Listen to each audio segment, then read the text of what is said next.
এই সেই জায়গা, আজ থেকে 2100 বছর আগে এখানেই নমরুদ তৈরি করেছিলেন অগ্নিকুণ্ড। আর সেই অগ্নিকুণ্ডে অর্থাৎ এখানেই নিক্ষেপ করা হয়েছিল হজরত ইব্রাহিম আলাইহিসসালামকে।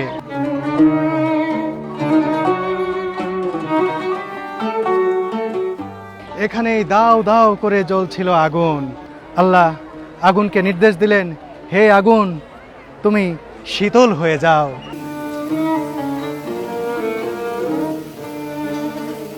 আগুন নিভে যাওয়ার মুহূর্তে এখানকার যে অগ্নিকুণ্ডলীর যে ধোঁয়া, সেই ধোঁয়া আল্লাহর নির্দেশে পানিতে রূপান্তরিত হয়ে যায়। আর এখানে যে কাঠ পোড়ানো হচ্ছিল, সেই কাঠ পুড়িয়ে যে কয়লা হয়েছিল, সেই কয়লাগুলো মাছে রূপান্তর হয়ে যায়। এখানে আসলে আসলে মনটাই অন্যরকম হয়ে যাবে ভাই, কারণ হচ্ছে এখানে ইব্রাহিম আলাইহিস সালামের যে ঘটনা, আল্লাহর যে কঠিন পরীক্ষাগুলো নিয়েছিলেন, এর মধ্যে এটাও একটা কঠিন পরীক্ষা ছিল।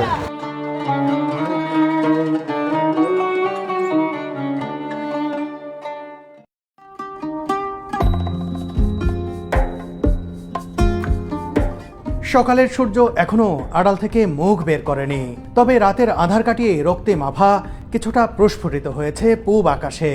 ঠিক এমনই সময়ে আমরা ইস্তাম্বুল শহর থেকে রওনা দিলাম উরফা নগরীর উদ্দেশ্যে। বিখ্যাত বসফরাস ব্রিজের উপর দিয়ে ইউরোপিয়ান সাইড থেকে যাচ্ছি এশিয়ান অংশে অবস্থিত সাবিহা আন্তর্জাতিক বিমানবন্দরের দিকে। পবিত্র সকালের শান্ত বসফরাস আর অপূর্ব সৌন্দর্যের ওরকাতই মসজিদটা দেখে নিলাম এক পলকে।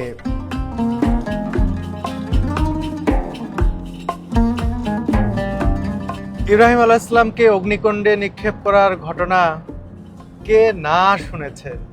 বিশেষ করে মুসলিম ধর্মাবলম্বীদের কাছে এটি ছোটবেলা থেকে শুনে আসা একটি ধর্মীয় উপাখ্যান বা ধর্মীয় কাহিনী বা ধর্মীয় ঘটনা, যেটি আমরা সবাই শুনেছি যে আগুনের মধ্যে যখন নিক্ষেপ করা হলো ইব্রাহিম আলাইহিস সালামকে, আল্লাহ বললেন, হে আগুন তুমি শীতল হয়ে যাও। আগুন শীতল হয়ে গেল। ইব্রাহিম আলাইহিস সালাম তো পুড়লেনই না, তিনি যেন সেখানে বেহেশতের সুখ অনুভব করতে থাকলেন। সেই প্রেক্ষাপট, সেই কথা, সেই প্রাচীন যে ধর্মীয় উপাখ্যান, এর পটভূমি তুরস্কে, এটা আমি জেনেছি বেশি দিন নয়, এই বছর 2-3 আগে। জানার পর থেকেই মনটা উদ্গ্রীব হয়েছিল যে সেই জায়গাটি দেখতে যদি যেতে পারতাম। যেখানে ইব্রাহিম আলাইহিস সালামকে অগ্নিকুণ্ডে নিক্ষেপ করা হয়েছিল। এর আগে আমি এসেছি তুরস্কে, কিন্তু সেই জায়গায় যেতে পারিনি। সেকেন্ড টাইম এসেছি, এসেই মামুন ভাইকে বলেছি, মামুন ভাই আমি কিন্তু ওখানে যাব, বা আসার আগে থেকে বলছিলাম। মামুন ভাই সেই অনুযায়ী ব্যবস্থা করে রেখেছেন এবং এই যে দেখুন তিনি নিজেও আমাদের সাথে রয়েছেন, আমাদেরকে দেখাবেন সেই জায়গাটি। মামুন ভাই আগেও গেছেন।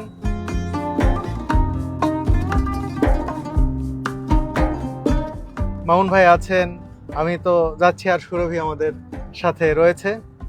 সবাই মিলেই সেই জায়গাটি আজকে আমরা দেখব এবং আপনাদেরকে সেই সময়ের সেই ঘটনাবলী, যে ঘটনাটি ঘটেছিল, সেটি আবারও আপনাদের সামনে তুলে ধরবো এবং সেই জায়গাগুলো দেখাবো যে নমরুদ কি করেছিল সেই সময় ইব্রাহিম আলাইহিস সালামের সঙ্গে। এটি কিন্তু কাছে নয়, ইস্তাম্বুল থেকে এটি প্রায় 1000 কিলোমিটার দূরে।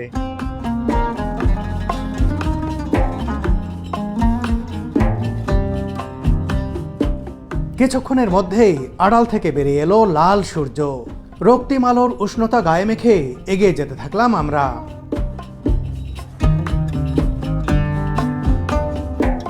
প্রায় 40 মিনিটের যাত্রা শেষে আমরা চলে এলাম ইস্তাম্বুলের সাবিহা এয়ারপোর্টে। এটি আন্তর্জাতিক এয়ারপোর্ট হলেও সাধারণত ডোমেস্টিক ফ্লাইট পরিচালনায় ব্যবহার করা হয় বেশি। আমাদের ফ্লাইট এজেট এয়ারলাইন্সের বিমানে। তাদের চেক ইন কাউন্টার থেকে ঝটপট বোর্ডিং পাস সংগ্রহ করলাম আমরা। তুরস্কে ডোমেস্টিক ফ্লাইটে ব্যাগেজ দেয় মাত্র 15 কেজি আর কেবিন লাগেজ 7 কেজি। ট্রলি ব্যাগের ওজন 15 কেজির বেশি হওয়ায় একটু ঝামেলাই হলো আমাদের। ওজন সমন্বয় করতে কিছু জিনিস ব্যাকপ্যাকে ও হাতে নিতে হলো।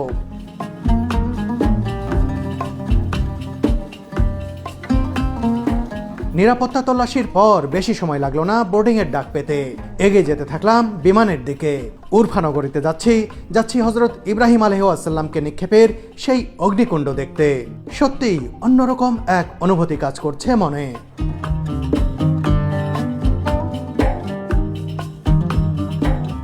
আসন গ্রহণের কিছুক্ষণ পর সকাল 7:30টার দিকে বিমানটি পাখা মেলল ইস্তাম্বুলের আকাশে।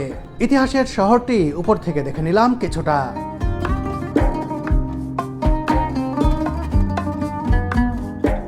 উড়ে চলার পথে আকাশ থেকে দেখলাম তুরস্কের অদ্ভুত ভূপ্রকৃতি। কখনো জল পাহাড়ের মিতালি, আবার কখনো যেন পাহাড়ি মরুপ্রান্তর। উরফার সীমানায় আসার পর চোখে পড়ল বেশ কিছু পেস্তা বাদামের বাগান। 1 ঘন্টা 45 মিনিটের ফ্লাইট শেষে সকাল 9টার দিকে আমাদের বহনকারী বিমানটি নামলো উরফার মাটিতে।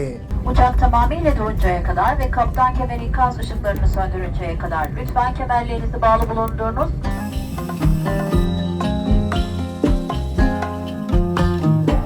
বন্ধুরা, আমরা উরফা বিমানবন্দরের বাইরে চলে এসেছি। আমাদের গাড়ি কিছুক্ষণের মধ্যেই চলে আসবে। তারপর এখান থেকে সরাসরি উরফা শহরে আমরা যাব। গিয়ে মামুন ভাই হোটেলে শুরুতে আমাদের ব্যাগেজগুলো রাখবো, রেখে তারপর তো আমরা সেই ইব্রাহিম আলাইহিস সালামকে যেখানে অগ্নিকুণ্ডে নিক্ষেপ করা হয়েছিল ঠিক সেই জায়গায় যাব। দেরি করব না। মামুন ভাই আগে থেকেই ঠিক করে রেখেছিলেন গাড়ি। এই গাড়ির চালক সেলিম ভাই এখানে আমাদের গাইড হিসেবেও দায়িত্ব পালন করবেন। বন্ধুরা, এই যে আমাদের গাড়ি চলে এসেছে। গাড়িতে লাগেজগুলো ওঠানো হচ্ছে। এরপরে কিন্তু আমরা রওনা দেব ঠিক উরফা শহরের দিকে। শহর থেকে সম্ভবত এই এয়ারপোর্টটি 40 কিলোমিটার দূরে, সেক্ষেত্রে আমাদের আধা ঘন্টার বেশি সময় লাগবে।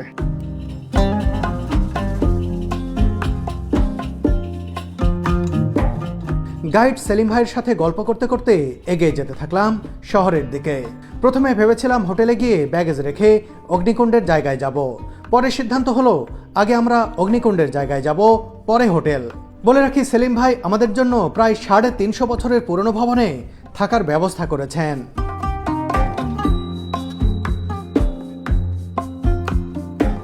চলার পথে রাস্তার দুই পাশে অনেক পেস্তা বাদামের ক্ষেত দেখলাম। গাড়ি থেকে নেমে পেস্তা বাদামও পরখ করলাম। উরফার পেস্তা বাদাম নিয়ে আলাদা একটি ভিডিও তৈরি করব আমি।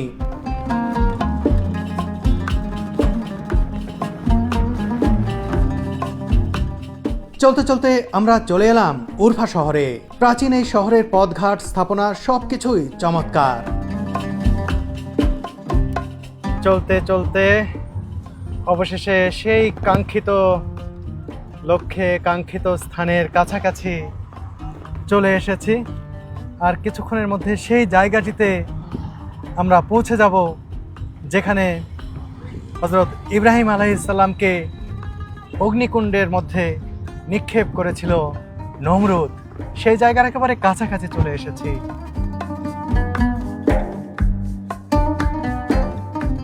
আধুনিকতা ও প্রাচীনত্বের মিশেলে দারুণ এক শহর উরফা। এই শহরে সারি সারি আধুনিক ভবন যেমন চোখে পড়ল, তেমনই পাহাড়ের গায়ে আদিম মানুষের গুহাও দেখলাম।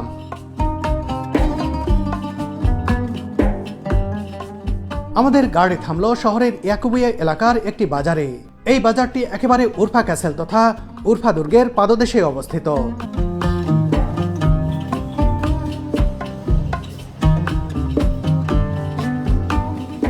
আমরা গাড়ি থেকে নেমে পড়েছি। এখন হেঁটে হেঁটে যাচ্ছি সেই জায়গাটির দিকে। আমি খুবই এক্সাইটেড হয়ে রয়েছে যে কখন সেই জায়গায় পৌঁছাবো। একেবারে কাছাকাছি, পায়ে হাঁটার পথ। আর এই যাওয়ার পথে দেখুন কত ধরনের খাবারের দোকান, বাদাম, কিশমিশ, অলিভ, বিভিন্ন ধরনের খাবার তারা বিক্রি করছেন। কালারফুল দোকানগুলো।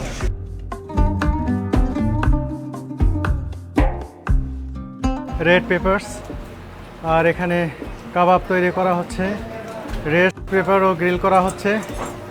ও কি দারুণ লাগছে সত্যি।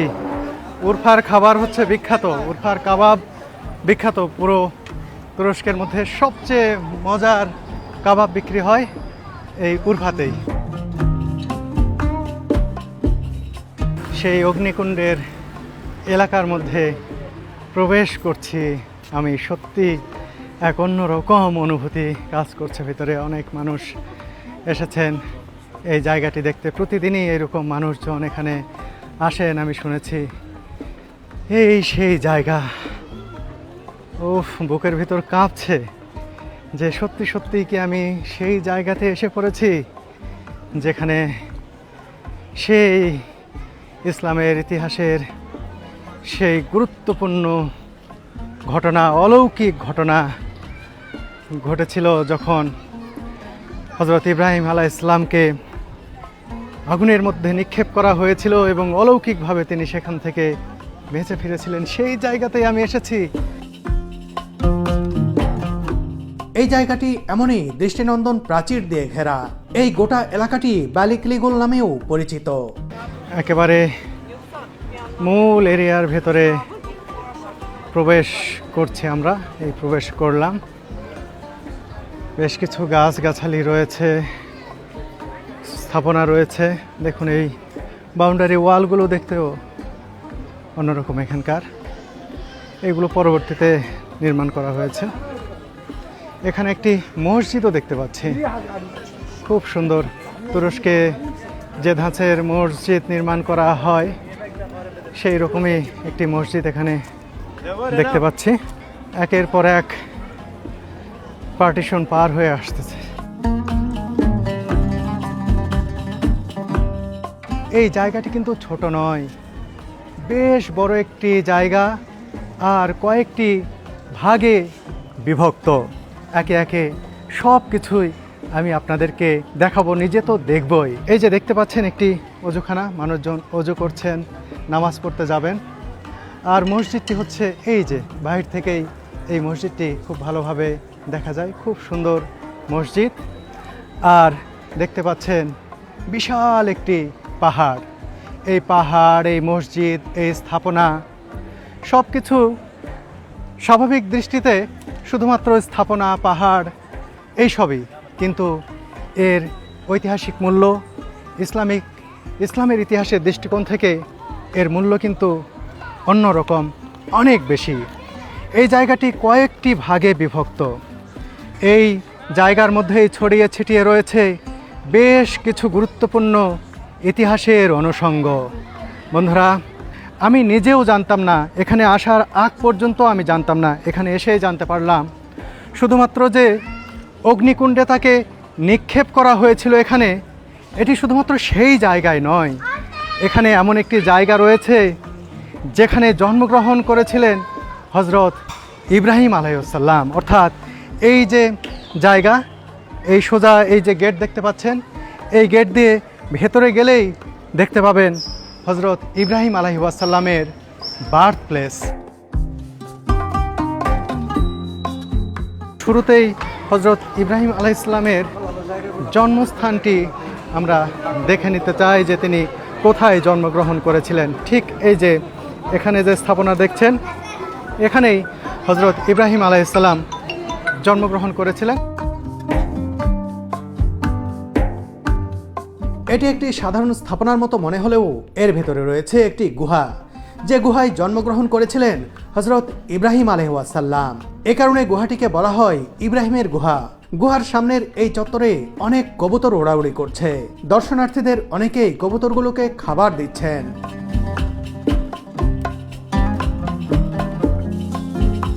গুহা দেখার আগেই পাশেই একটি ছোট্ট জাদুঘর দেখালেন সেলিম ভাই। এখানে সংরক্ষণ করা হচ্ছে মহানবী হজরত মুহাম্মদ সাল্লাল্লাহু আলাইহি ওয়াসাল্লামের দাড়ি মোবারক।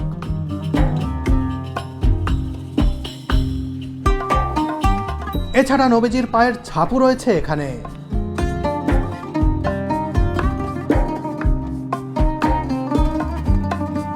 জাদুঘর দেখে এবার গুহায় প্রবেশ করার পালা। বন্ধুরা, এখানে নারী পুরুষ দুই গেট দিয়ে প্রবেশ করতে হয়। এই যে গেট দেখতে পাচ্ছেন, এদিক দিয়ে বাম পাশের গেট দিয়ে নারীরা এবং বাম পাশের গেট দিয়ে পুরুষরা প্রবেশ করবেন। আর প্রবেশ করার আগে অবশ্যই জুতো খুলে রেখে যেতে হবে। এই যে জুতো রাখার জায়গা রয়েছে, আমার জুতো এখানে রেখেছি। এখন আমি ভেতরে প্রবেশ করছি। একটা অন্যরকম একটা অনুভূতি, যে গুহায় হজরত ইব্রাহিম আলাইহিস সালাম জন্মগ্রহণ করেছিলেন, ঠিক সেই গুহায় আমি প্রবেশ করছি। দেখাচ্ছি আপনাদের সেই গুহাটি। দেখুন, এখানে দেখুন যে অনেকেই নামাজ আদায় করছেন এখানে এসে। আর শুরুতেই আমি আপনাদের দেখাই সেই গুহাটি। এই সেই গুহা, যে গুহায় হজরত ইব্রাহিম আলাইহিস সালাম জন্মগ্রহণ করেছিলেন। দেখুন, এটি এখন সংরক্ষণ করা হচ্ছে মানুষজনের দেখার জন্য। এখানে দেখুন কত সুন্দর করে সংরক্ষণ করা হচ্ছে। আর গুহাটি কিন্তু ছোট নয়, অনেক বড়। ভিতরে এখন চৌবাচ্চার মতো করা হয়েছে, পানি রাখা হয়েছে এখানে। এ কারণে শীতল পরিবেশ বিরাজ করছে।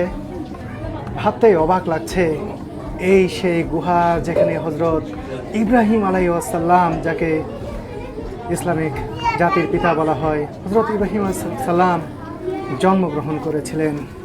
আর এখানে দেখার পাশাপাশি দেখুন এখানে নামাজ আদায় করছেন যারা এখানে দেখতে আসছেন। দেখা শেষে এখানে নামাজ আদায় করছেন, মোনাজাত করছেন।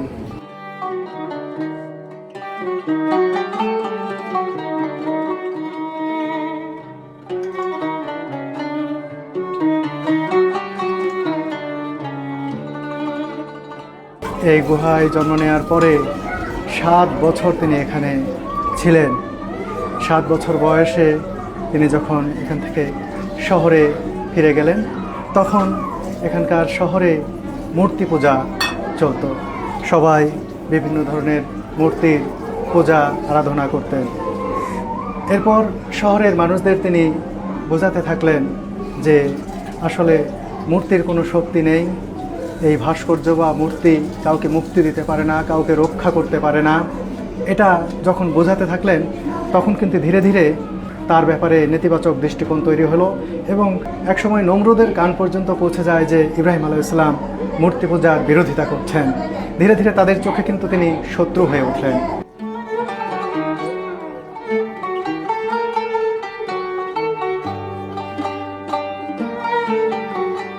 বন্ধুরা, এবার আমি আপনাদের সেই জায়গাটিতে নিয়ে যাব। আমি জানি সেই জায়গা দেখার জন্য আপনারা উদ্গ্রীব হয়ে রয়েছেন যে ঠিক কোন জায়গায় অগ্নিকুণ্ডে নিক্ষেপ করা হয়েছিল হজরত ইব্রাহিম আলাইহিস সালামকে। বার্থ প্লেস দেখা শেষে এখন আমি যাচ্ছি সেই জায়গাটি দেখতে। নিজে তো দেখব, আপনাদেরকেও পুঙ্খানুপুঙ্খরূপে দেখানোর চেষ্টা করব। সেই জায়গাটি ঠিক এদিক দিয়ে কিছু দূর হাঁটলেই পৌঁছে যাব সেই অগ্নিকুণ্ডের জায়গায়।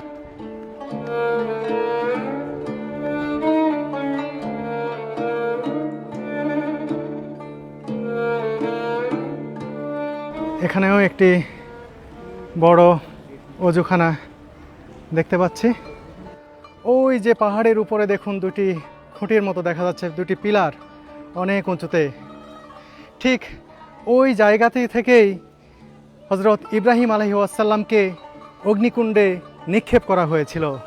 দেখুন সেই জায়গাটি, ঠিক ওই পিলার যে দেখতে পাচ্ছেন দুটি, তার নিচেই কিন্তু সেই অগ্নিকুণ্ড। আমরা সেখানে যাব।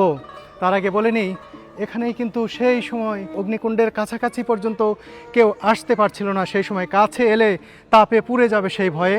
সে কারণে দূর থেকে এভাবেই কিন্তু ইব্রাহিম আলাইহিস সালামকে ফেলে দেওয়ার ব্যবস্থা করা হয়েছিল, অর্থাৎ নিক্ষেপ করার, আগুনে নিক্ষেপ করার ব্যবস্থা করেছিল সেই সময় নমরুদ।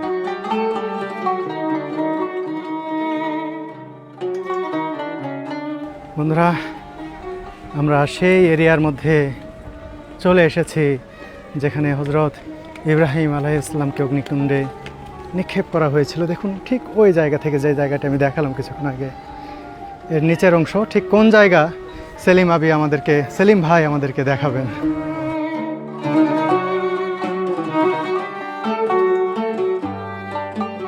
এখানে ছায়া সুশীতল একটি উদ্যান গড়ে তোলা হয়েছে। টলটলে জলের পুকুর, অজস্র মাছ আর ফোয়ারার সৌন্দর্য যে কাউকে মুগ্ধ করবে। আমরা চলার ক্লান্তি দূর করতে এখানে বসে কিছুটা জিরিয়ে নিলাম আর চা পানি পান করলাম। এটা আসলে একটা স্বর্গীয় উদ্যানের মতো লাগছে। কি সুন্দর একটা উদ্যান। The prophet Abraham threw into the fire by Nimrod.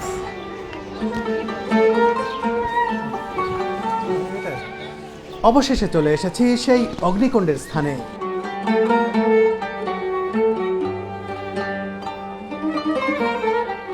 এই সেই জায়গা, এখানেই নিক্ষেপ করা হয়েছিল হজরত ইব্রাহিম আলাইহিসসালামকে।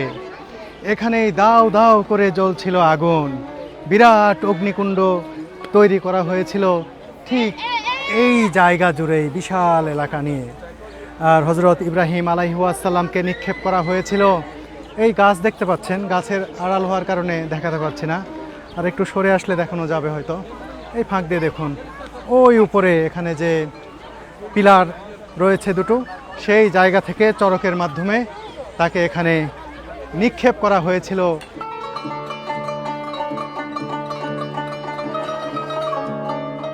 এখানেই দাউ দাউ করে জ্বলছিল আগুন, অথচ এখন এটি একটি জলাশয়।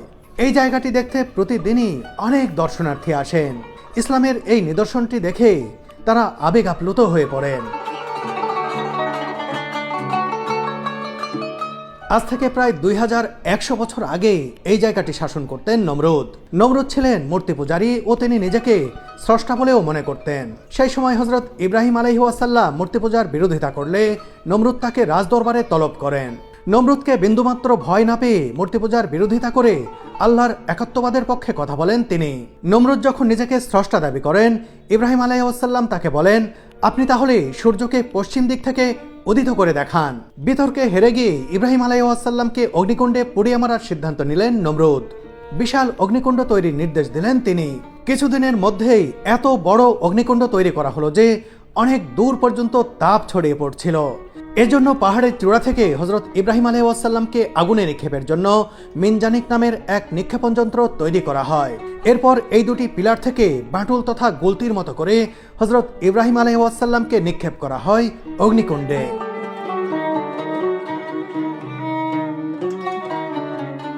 হজরত ইব্রাহিম আলাইহিসসালামকে আগুনে নিক্ষেপ করার সঙ্গে সঙ্গেই জিবরাইল আলাইহিসসালাম তার কাছে এসে জিজ্ঞেস করেন, হে ইব্রাহিম, তোমার কোনো সাহায্য লাগবে কিনা আমার কাছে থেকে বলো। তখন ইব্রাহিম আলাইহিসসালাম তাকে বলেছিলেন, হে জিবরাইল, তোমার নয়, আমার আল্লাহর সহায়তা দরকার। তখন জিবরাইল আলাইহিসসালাম তাকে বলেন, তাহলে তুমি তোমার আল্লাহকে বলো। ইব্রাহিম আলাইহিসসালাম তখন বললেন, আল্লাহ সব কিছু দেখছেন। এর পরপরই কিন্তু আল্লাহ আগুনকে নির্দেশ দিলেন, হে আগুন, তুমি শীতল হয়ে যাও।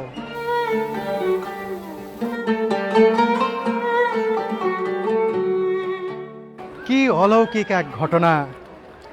আল্লাহ নির্দেশ দেওয়ার সাথে সাথেই আগুন শীতল হয়ে গেল। এটি অগ্নিকুণ্ড থেকে পরিণত হয়ে গেল বেহেশতের বাগানে। সেটি কিন্তু অত্যাচারী নমরুদ বুঝতে পারছিল না। তারা এখানে ঠিকই দাও দাও করে আগুন জ্বলতে দেখছিল, কিন্তু আদতে এটি হজরত ইব্রাহিম আলাইহিসসালামের জন্য যে বেহেশত হয়ে গেছে এটা তারা জানতো না। দিনের পর দিন তিনি এখানে থাকলেন, একদিন নয়, 2 দিন নয়, দাও দাও করে জ্বলছিল আগুন। এর মধ্যে তিনি থাকলেন 40 দিন। 40 দিন আগুনে তো নয়, যেন স্বর্গে বেহেশতে থাকলেন ইব্রাহিম আলাইহিসসালাম। তারপর কিন্তু তিনি অক্ষত অবস্থায় সেই আগুন থেকে বের হয়ে এসেছিলেন।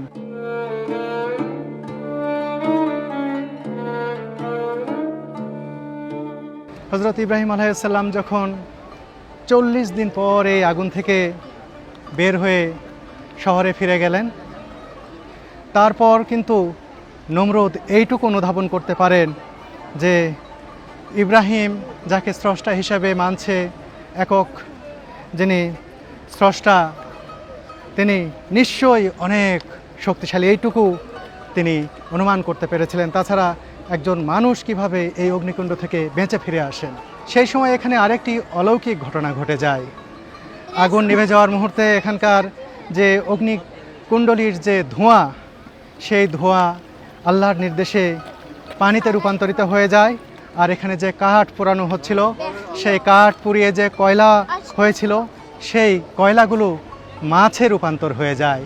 সেই মাছগুলোই কিন্তু বংশ পরম্পরায় এখনও রয়ে গেছে। দেখুন, মানুষজন যখন এখানে আসছেন, ঘুরছেন, বেড়াচ্ছেন, সেই সময়গুলোতে কিন্তু মাছগুলো তারা দেখছেন এবং এই মাছগুলোকে তারা খাবার দিচ্ছেন। দেখুন, অনেক মাছ এখানে রয়েছে, ঘুরে বেড়াচ্ছে। এই মাছগুলো সেই সময়ে যখন কয়লা হয়ে গেছিল, কাঠগুলো পুড়ে সেই কয়লা থেকে যে মাছগুলো রূপান্তরিত হয়েছিল, সেই মাছ কিন্তু বংশানুক্রমিকভাবে এ পর্যন্ত চলে আসছে, রয়ে গেছে। এখানে আসলে আসলে মনটাই অন্যরকম হয়ে যাবে ভাই, কারণ হচ্ছে এখানে ইব্রাহিম আলাইহিস সালামের যে মানে ঘটনা, আল্লাহর যে কঠিন পরীক্ষাগুলো নিয়েছিলেন, এর মধ্যে এটাও একটা কঠিন পরীক্ষা ছিল। তো সরাসরি এখানে আসলে এই জিনিসগুলো আবার মনে পড়া, বিশেষ করে যারা ইসলামের ইতিহাসের প্রতি আগ্রহী, তাদের এখানে আসলে খুবই ভালো লাগবে। অনেকেই তো আসতে চাইবেন এটা দেখার পরে, বা অনেকে এসেছেন এর মধ্যে। জি হয়তো আমার ভিডিও দেখার পরে আরও অনেকে আসতে চাইবেন। জি, তারা কি এখানে আসতে পারবেন খুব সহজে? মানে আসলে আমরা যেহেতু ট্যুর অপারেটর টার্কির, মানে তুরস্কের ইস্তাম্বুল সহ প্রায় 20টা শহরে, উরফা সহ এরকম টোটাল 20টা শহরে আমাদের ফুল প্যাকেজ, মানে এখানে আসার জন্য যাবতীয় সব কিছু, থাকা, খাওয়া, ঘোরাফেরা, ভিসা, প্লেন টিকিট, এগুলো সব কিছু যেহেতু অ্যারেঞ্জ করি, তো জাস্ট আমাদেরকে বললেই হবে যে আমরা আসতে আগ্রহী, আমাদেরকে ডেটটা বললেই হবে, আমরা এখানকার সব কিছু অ্যারেঞ্জ করতে পারি। তুরস্কে তো আসেন, ইস্তাম্বুল দেখেন, অনেকেই দেখেন কাপ্পাডোকিয়া, কিন্তু এরকম যে ইসলামিক অনেক নিদর্শন ছড়িয়ে ছিটিয়ে রয়েছে, তা হয়তো অনেকে জানেন না, অনেকে জেনেও ভাবেন অনেক দূরে যাব কিভাবে, দুর্গম কিনা বা খরচ অনেক বেশি কিনা। আসলে ইচ্ছাটাই হচ্ছে আসল। আপনার যদি ইচ্ছা থাকে তাহলে কিন্তু সব রকম ব্যবস্থা আছে। আর আপনাদের জন্য তুর্কিস্টে ট্যুর তো রয়েছে, মামুন ভাই রয়েছেন, মামুন ভাইয়ের নাম্বার দেওয়া থাকবে, আপনারা যোগাযোগ করবেন। শুধু এই ইব্রাহিম আলাইহিস সালামকে নিক্ষেপ করার সেই এই অগ্নিকুণ্ডই না, আরও যে ইসলামিক নিদর্শন রয়েছে, এছাড়া প্রাকৃতিক ঐশ্বর্যমণ্ডিত যে জায়গাগুলো রয়েছে তুরস্কের, সব কিছুই কিন্তু তারা দেখিয়ে থাকেন সুলভে। বন্ধুরা দেখুন, এই যে এরকম মাছের খাবারের বেশ কিছু দোকান রয়েছে এখানে। এখান থেকে মাছের খাবারগুলো তারা কিনছেন, কেনার পরে কিন্তু এখানে মাছকে খাওয়াচ্ছেন তারা। দেখুন, এই যে আমি প্রথমে গম ভেবেছিলাম, আসলে এগুলো কিন্তু গম নয়। এই খাবারগুলো দেখুন, এখানে দাম রয়েছে 7.5 তুর্কিশ লিরা। তারা এই দামে এই ছোট ছোট প্লেটে করে যে বিক্রি করা হচ্ছে, এগুলো প্রতি প্লেটের দাম 7.5 লিরা।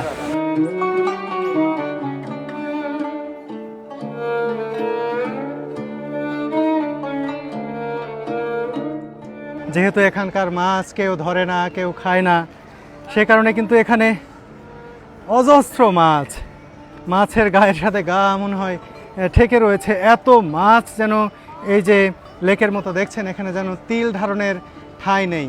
অগ্নিকুণ্ডের যে মূল জায়গা এই যে এই পাশে, এখান থেকে কিন্তু এই লেক তৈরি করা হয়েছে, লেকের সাথে সংযোগ করা হয়েছে। এই জলাশয়ের সাথে এদিকার এই লেকের সংযোগের কারণেই কিন্তু মাছগুলো এখানে চলে এসেছে। এবং পুরো এই এলাকা জুড়ে যে উদ্যান তৈরি করা হয়েছে, উদ্যান জুড়ে যে বিস্তৃত এঁকে বেঁকে বয়ে চলেছে এই লেক, এই পুরো লেক জুড়ে কিন্তু এই মাছ ঘুরে বেড়াচ্ছে। এবং পর্যটকরা, দর্শনার্থীরা যারা আসছেন, এগুলো দেখে কিন্তু অভিভূত হচ্ছেন।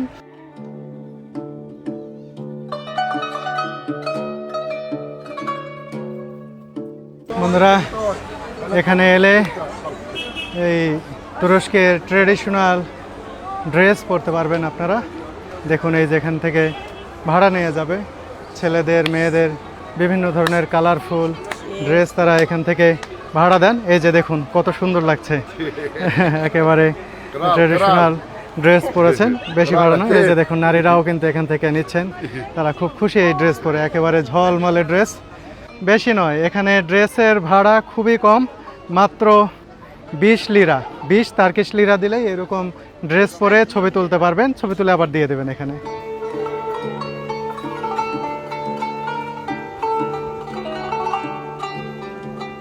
এখানে ব্রাইডাল ফটোশুটিং দেখে আমি থমকে গেলাম।